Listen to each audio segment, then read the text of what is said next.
I'm hosting a LEGO Weapon Masters contest. To win this TIE Fighter, 8 minifigures must build their own working weapons. LEGO has made tons of weapons, but now it's time to take them to the next level. This is a major event. 8 contenders will face 5 challenges, all captured live on cam. They'll either hit the target or become the target. They must face one-on-one duels and even try to take down the Hulkbuster. To keep things fair, we've appointed 5 referees, and the masters will have the final say yes or no.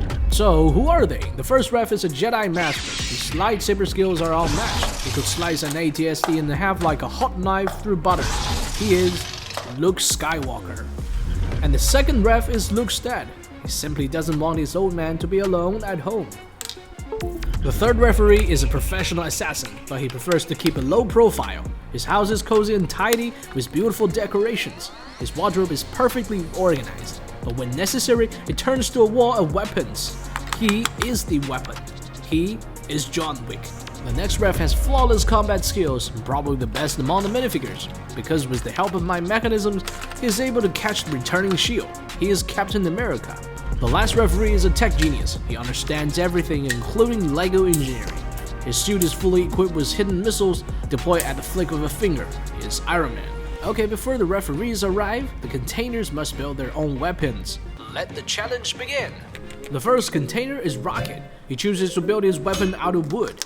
First, he chops down one of the tallest trees and carves it into the shape of a LEGO cannon. Then he adds springs and Technic parts, so when you pull the trigger, it instantly fires. To finish it off, he finds some gears and builds a turnable base, giving the cannon full rotation. This is Rocket's weapon. Hey Rocket, you're the first to finish the weapon. Where's your ammo? I'm the ammo. I shoot myself out. What? Rocket is a rocket. He's the real savage. So as he loads himself into the cannon, we call in our loyal assistant Bob to pull the trigger. Since we're dealing with some danger here, the crew is setting up a safety perimeter for the audience, and the doctors are in position. Now, let's witness the rocket launch. We don't know how far he will go or if the cannon will even work, but there is no turning back.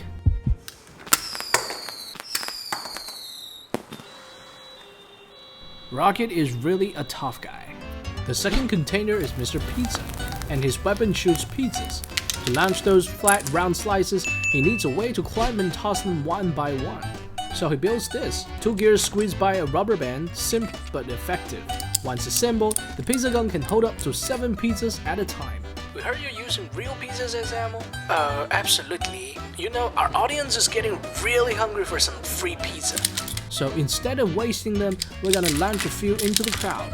Incoming slices! Now that everyone's enjoying free pizza, it's time to bring out container number 3, the hot dog guy. Hello, I want to make use of LEGO bread pieces. Our container thinks LEGO bread pieces are pretty much useless. They barely connect to anything.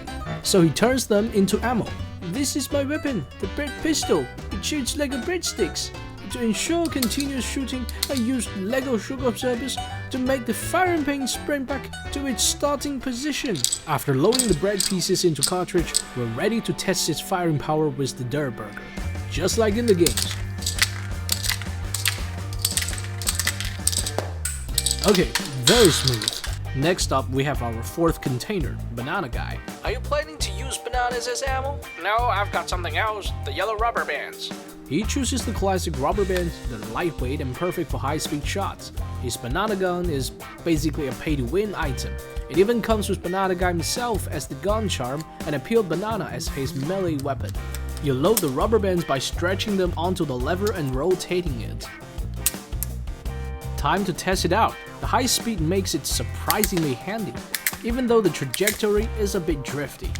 Next up, we have a very special container, Elastigirl. She's got incredible powers, probably the strongest among all the containers, but according to the rules, no superpower is allowed. So just like everyone else, she has to build her own weapon. So she builds a crossbow, one inspired by her own superpower. The amazing part is that it can fire continuously. Just load in the yellow beams as bullets, lift the upper part to stretch the rubber band, then snap the handle to launch a shot. Please allow me to introduce our 6th container, Steve. His weapon is simple but always classic, the bow. This is a faithful replica of the one from the Minecraft game, and when fully drawn, the arrow packs quite a punch. the 7th container is coming! He's a soft drink lover, and because of that, his name is Fizzy. He dresses like an astronaut, and his weapon is a Lego bottle opener. This is a pretty badass weapon. It doesn't just open bottles, it shoots the cap afterward. Due to Fizzy's experience, he designed it to snap the cap right after popping it off. Then you aim and fire. Since there is only one shot, you've got to make it count. And now our final container is a true superstar, Indiana Jones. Welcome, Indiana. What do you have for us today? My revolver, of course. He's brought his iconic sidearm, fully operational, but built entirely out of Lego. You load the Lego axles as bullets, and after each shot, the next one is automatically pushed into the ready-to-fire position.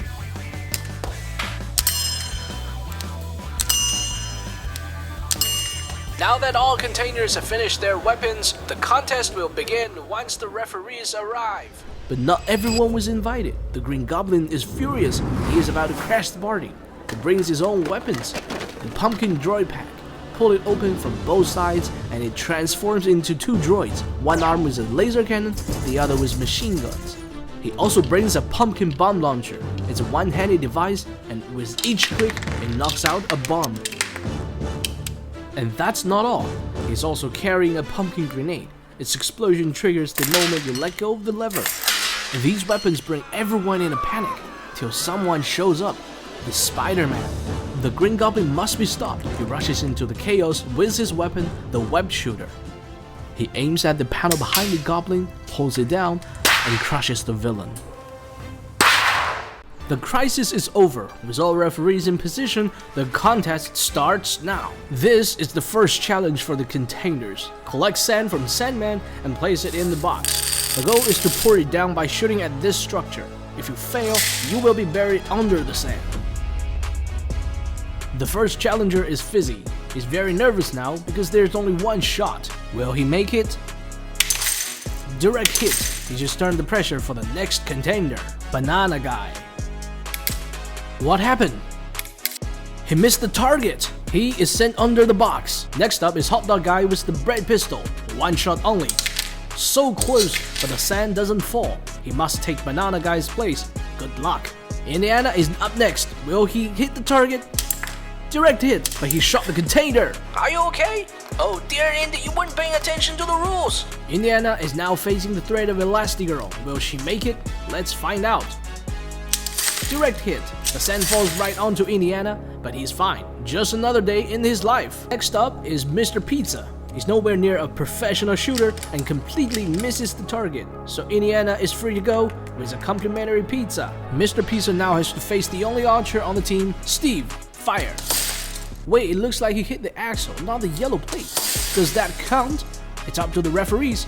After some discussion, they say it counts. The rule didn't specify which part to hit. Finally, Rocket, the ace container, is ready to fire. He's the only weapon that fires in a parabola. Let's see if he can make it. Fire. Direct hit with huge power.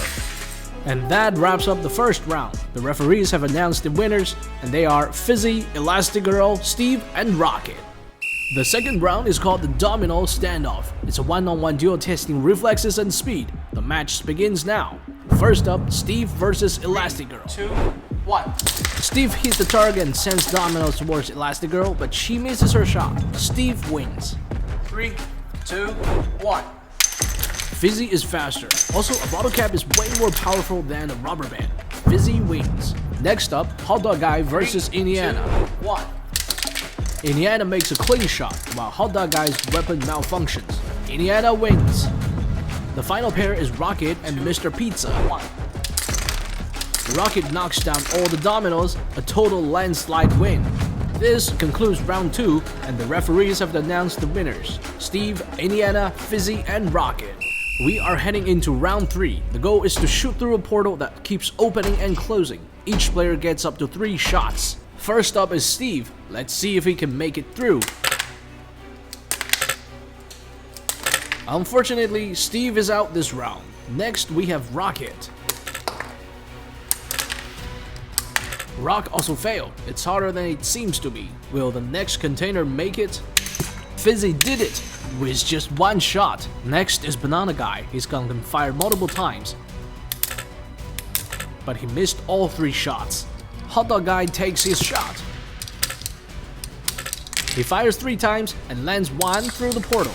Next up is the Lasty Girl. Her weapon fires multiple times too, but none of them hit. Not her lucky round.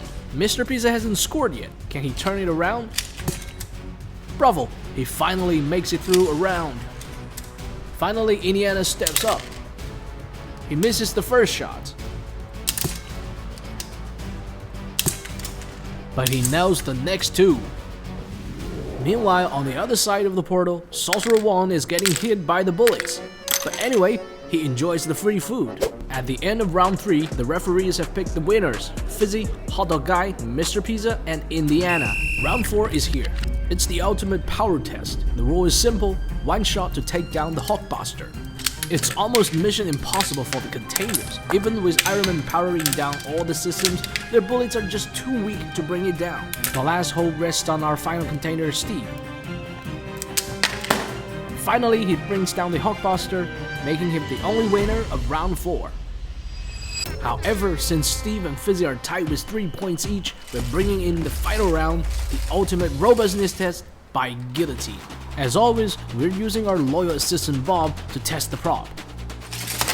Well, it turns out Bob is not very robust. Anyway, this is the battle of fate. First up, Steve's bow and arrow. Brutal! His bow is torn apart, pieces flying everywhere. Steve's weapon is officially retired in bits. What about Fizzy? Can his weapon survive the test? We see pieces on the ground, but wait, they're not from the bottle cap gun. Fizzy's weapon holds up and even dents the blade. After a series of brutal challenges, Fizzy takes the win. Everyone congratulate Fizzy, he's the champion. Now, go claim your prize. Do you want to know the power of the dark side?